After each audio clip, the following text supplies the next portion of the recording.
Why am I sexually addicted? I'm Dr. Trish Leigh, cognitive neuroscientist and sex addiction recovery coach. In this video, I want to share with you why. Why do you think about sex? Why are you consuming pornography? Why is sex playing such a big role in your life? And if it is, likely it's a big problem too. But I'm going to show you how it started and how it is being perpetuated, which means you know how you can stop it. Okay, so let's dig in. Sexual addiction, what's it about? It's not even about sex. That is the most mind blowing thing about this. And if you've heard of something called Maslow's hierarchy of needs, I encourage you to look it up. It's a triangle.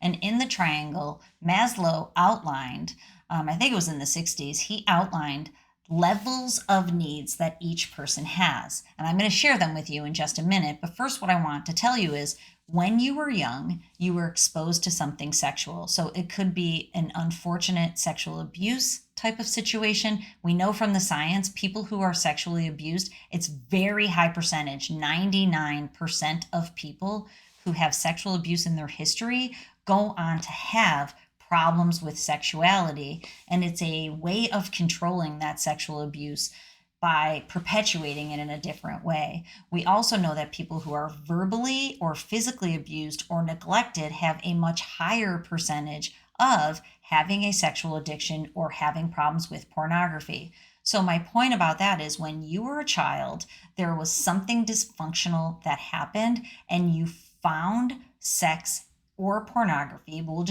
in this video, we're just going to talk about sex globally. You found the idea of sex and it provided this massive arousal and calming effect in your brain. So it's kind of like, you're in the desert, and in the desert, you see this mirage. You experience the mirage. It's not real, it's not true, but it's water in the desert. And it provides this good feeling to you, knowing that this mirage is there for you.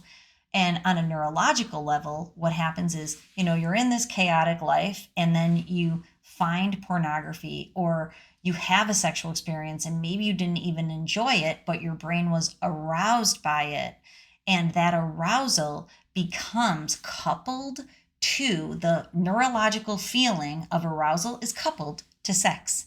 And then what happens is sex becomes your one tool for feeling good. And this is happening more and more, which is why I created the nonprofit, pornbrainprevention.org, because so many kids are inadvertently finding porn on their phones and porn in your pocket, like I say. And so then what happens is their brain feels good and it offsets the pain of real life. And real life is challenging. For most people, even like my son said, even our bougie lifestyle is what he said, there's discomfort, there's challenges, there's emotions, there's feelings, there's difficult thoughts, there's growing up. And then you find this thing that makes your brain feel so good and you keep going back to it. And that's how sexual addiction brews from the beginning. But the way that it becomes so important to you is Maslow's hierarchy of needs. The lowest level of needs is physiological or physical. And in that lowest level, there's eating, there's drinking, there's excretion, there's sex. So sex is built in there. There's sleep, homeostasis, keeping that balance. But sex is an important aspect of our lives because we need it for procreation. No sex, no more people. Well, in today's day and age, technology, but we won't even go there. But historically speaking, no sex, no procreation. So it is one of the lowest levels of physiological needs. So when you found it when you were young, it played a really big role for you to have your physiological needs met. Number 2 in Maslow's hierarchy of needs is safety. So it also made you feel safe and secure in this world. And we know that safety is another real big driving force.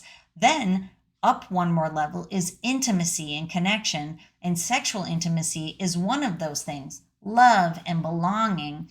But again, it's a mirage. So when you find sex, when in terms of pornography or sexual acting out, it is the mirage or the thing that's replacing the actual love and belonging that you're looking for.